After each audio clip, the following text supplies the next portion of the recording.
Então, eu acho que boa parte desse orçamento acaba sendo destinado para obras, né? Para isso. Sim. Educação e saúde. São as 3 secretarias que mais recebem orçamento, né? Certo. E aí o turismo tem, mas o turismo já está, né, nessa ideia da concessão. A cultura também aumentou bastante o orçamento esse ano. Né? Essas secretarias de ponta acabam tendo que lidar melhor. Mas as 3, talvez, que têm um orçamento maior são essas: a obras, a educação São e em a saúde. saúde. A saúde, eu acho que possivelmente um dos maiores orçamentos. Provavelmente, né? Eu também Saúde e acredito que seja. educação. Uhum. O Ciro, quer Ah, fez a pergunta do Pedro? Que tinha umas 3 ou... ele mandou uma sequência aqui. É. Bom, o Vanessa tem uma pergunta de quem está nos assistindo, é o Pedro. Eu vou ler tudo que ele pôs e vou sequenciando as perguntas. Ele pôs assim: Olá pessoal, boa noite. Vanessa, a classe cultural e artística de Poços de Caldas, apesar de extremamente atuante e qualificada, enfrenta um problema central de sustentabilidade. A maioria de nós, artistas, não consegue garantir um salário mínimo ao final do mês. Nesse sentido, faço 2 perguntas. A primeira: como o município pode estimular a cadeia produtiva da cultura a nível local para que a iniciativa privada possa ter maior participação? Depois faz a outra. Faz por partes? Vamos por Por partes. partes, como diria Jack. Como diria-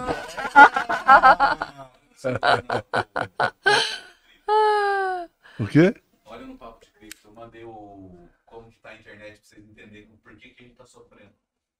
Eita. Tá devagar mesmo.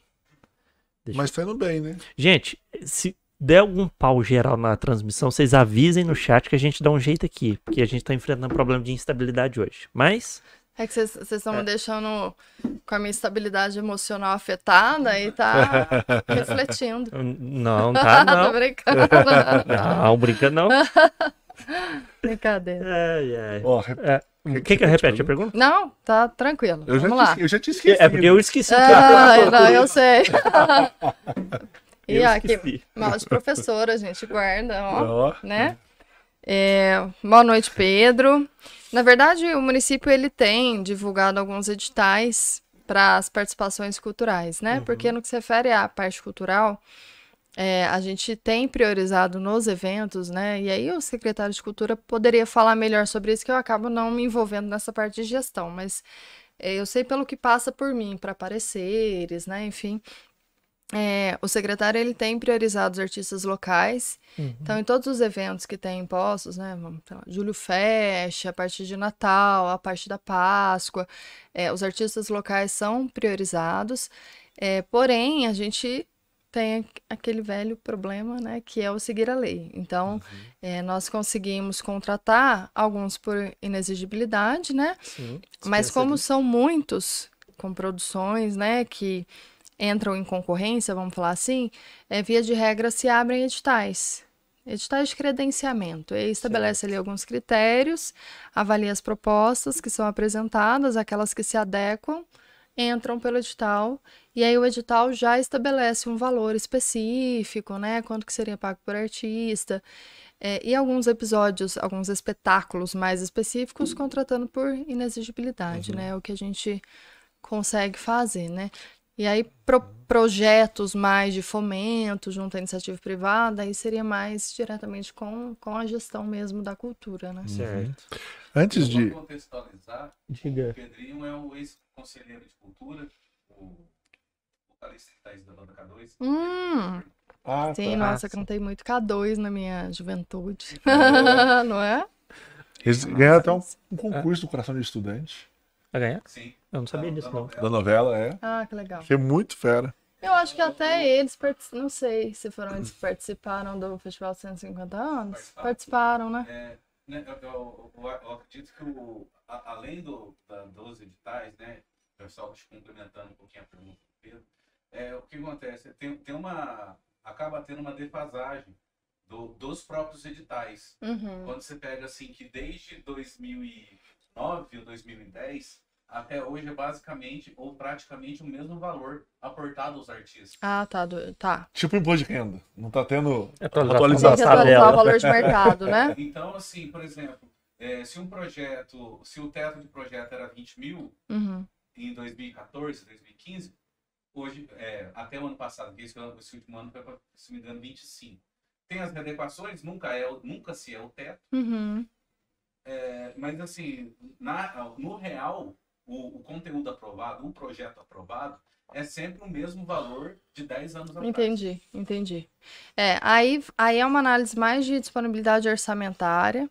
E assim, os editais, normalmente a gente dá parecer para que seja por INEX, né? Faz o edital, mas aqueles que são contratados decorrentes do edital são por INEX. Um dos requisitos do edital... Desculpa perguntar, o que é INEX? Inexigibilidade. Tá. Inexigibilidade de licitação, artigo 25. É porque o artista pode ser, né, contratado por inexigibilidade.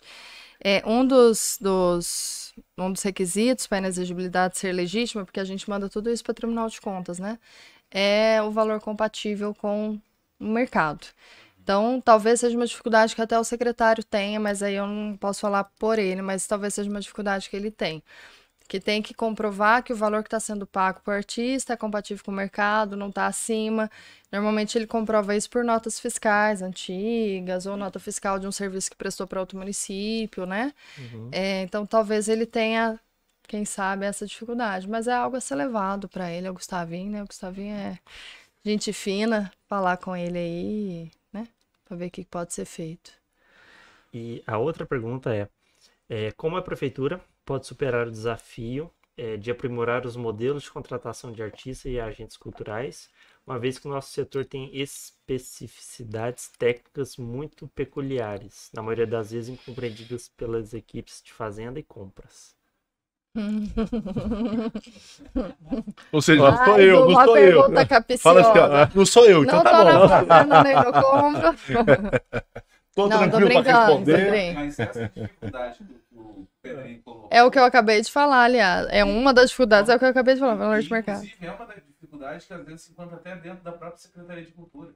É. Porque às vezes a pessoa que está avaliando, talvez ela não tenha a bagagem suficiente para entender o contexto daquilo que está sendo apresentado. E tá tudo bem, não é desmerecendo ninguém, não é demérito nenhum. Mas às vezes a proposta é uma proposta um pouco mais complexa que a própria pessoa não está falando. Não consegue. Mas essa parte que ele pergunta até dos processos de compra, né? Eu e o Gustavo é testemunha, né? O secretário aí. A gente já por algumas vezes fez algumas reuniões e tentou o máximo possível desburocratizar, porque realmente a legislação permite a contratação do artista por inexigibilidade. Só que ela exige uma série de comprovações. Então, por exemplo, comprovação de crítica de público. Aí eles me dizem, Vanessa, essa banda é sensacional, eles são maravilhosos, super reconhecidos, mas você tem impresso? Tem 5 estrelas no Google. Tem, tem jornal? Não tem, nunca foi feito, mas eles já fizeram, eles são muito bons, mas como é que eu provo o público reconhecido? Então, eles têm muito essa dificuldade nessa parte de processo, e às vezes os setores envolvidos, e aí eu falo que, como é que fala? Gato escaldado tem medo de água fria. Os servidores, eles estão habituados não, né? Mas eles sabem que qualquer deslize, o Tribunal de Contas vem na hora, porque a gente alimenta as informações online para os órgãos de fiscalização.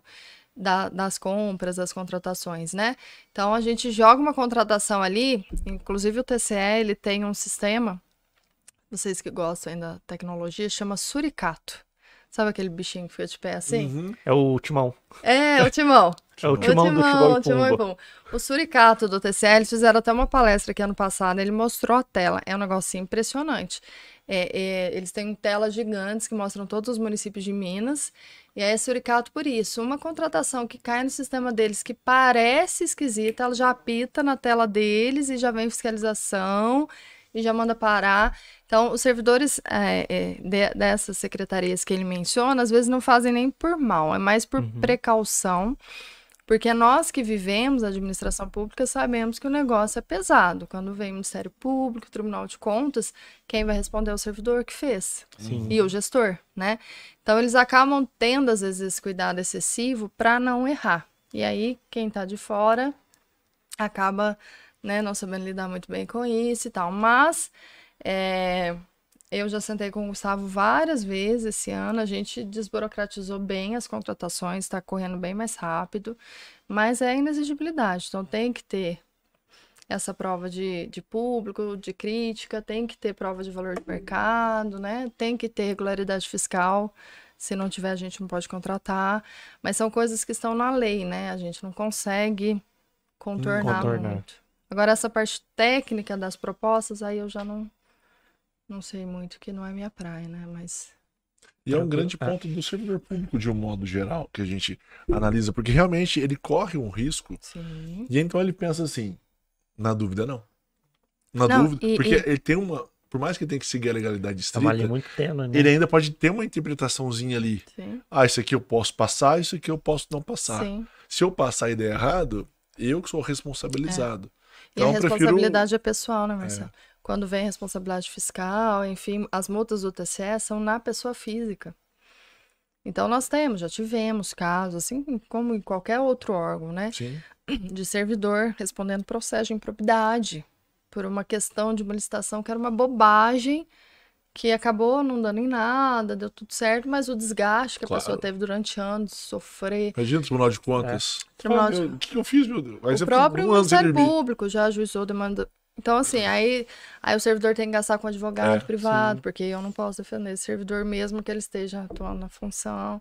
Então, a gente acaba entendendo, né? Mas, realmente, a administração pública é burocrática, né? Sim. A gente sabe que é burocrática e, às vezes, algumas pessoas tornam um pouco mais. Então, por isso que a gente está tentando desburocratizar. Até o Gustavinho estava falando esses dias. Já melhorou muito, mas a gente ainda pode melhorar um pouquinho. E há esse receio entre... Quanto mais se desburocratiza, em tese, mais chance de cometer um equívoco você tem, porque você está dando agilidade. Quanto mais burocrático fica, menos responsabilidade você tem, mas menos as coisas andam. Então você tem que tentar achar um meio termo entre uma coisa e outra. E mais rápido, mais o suricato vê.